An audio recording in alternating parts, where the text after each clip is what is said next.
Make sure to hit that subscribe button before we dive in. I never thought a single text could pull apart everything I believed about my marriage. It was 10:07 a.m. when my phone lit up, and 4 blunt words appeared on the screen. Don't wait for me tonight.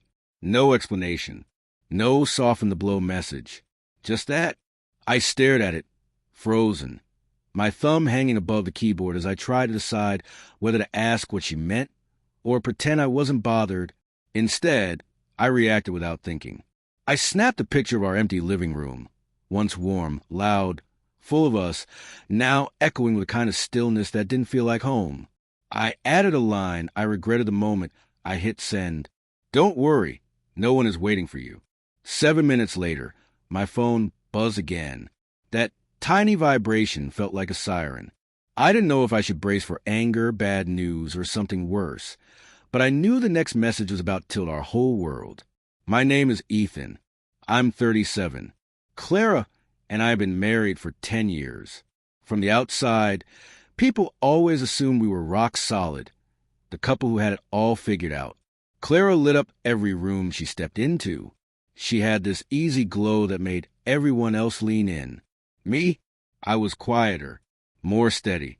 The anchor, I guess. For a long time, that balance felt right. It felt safe. But little by little, something started to shift.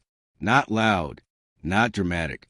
Just a slow, creeping distance. Missed dinners. Fewer jokes. Evenings where she said she was too exhausted to talk.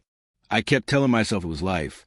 Work pressure, bills, the usual grind. But deep down, there was a knot I never wanted to face. So when that text came, it didn't just say she'd be late. It felt like she was choosing to step away. While waiting for her reply, I paced the room. Jasper curled beside my feet, watching me like he already knew the truth I was avoiding. He'd seen it all. Our arguments, our makeups, our quiet Sundays, our unspoken heartbreak. Tonight, he felt the shift too. When her message finally came through, it wasn't words. It was a photo. Clara sitting in a dim cafe, barely looking at the camera. Her caption cut right into me. Guess you were right. My stomach dropped. First came anger, sharp and ugly. Who was she with? Why was she there? Why tonight? But the anger didn't last long. It dissolved into something heavier.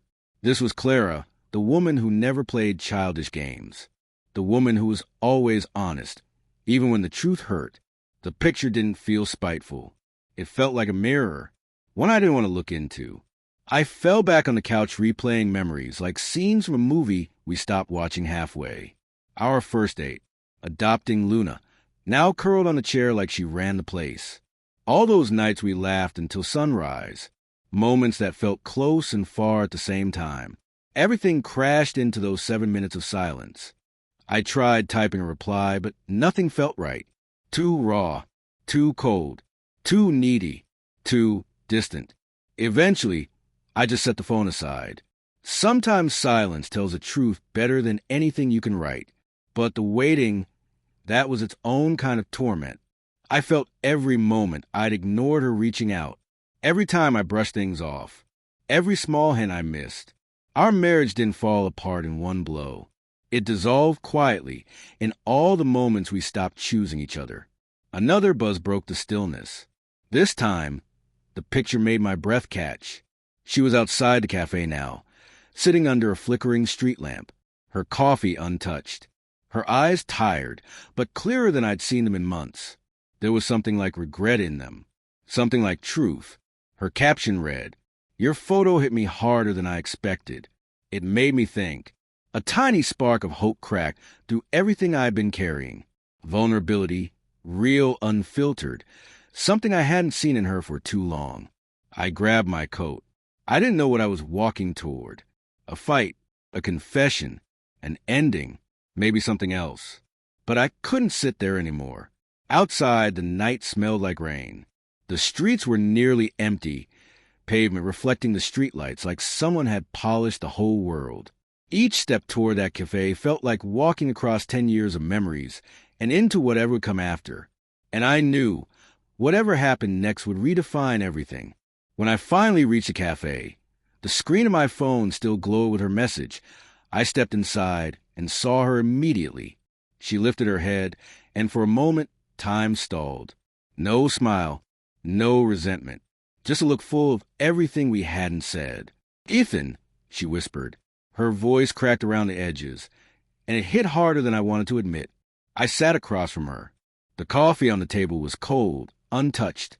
Neither of us tried to move it. For a long while, we just sat in the same quiet air, the kind of silence that doesn't hide anything. Eventually, I asked, "Why didn't you tell me sooner?" It came out soft, but it carried months of weight.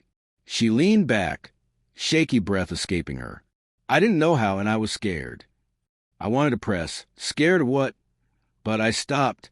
We weren't the couple who argued first and understood later anymore. So I asked gently, "Scared of us?"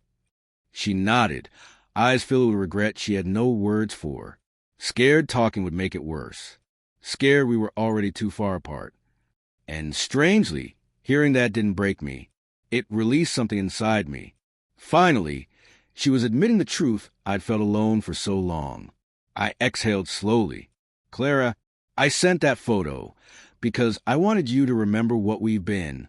That even when everything feels blurry, someone is still here. Someone who sees you." Her eyes softened, full of memories, our late-night jokes, our lazy mornings, the tiny rituals that once stitched our lives together.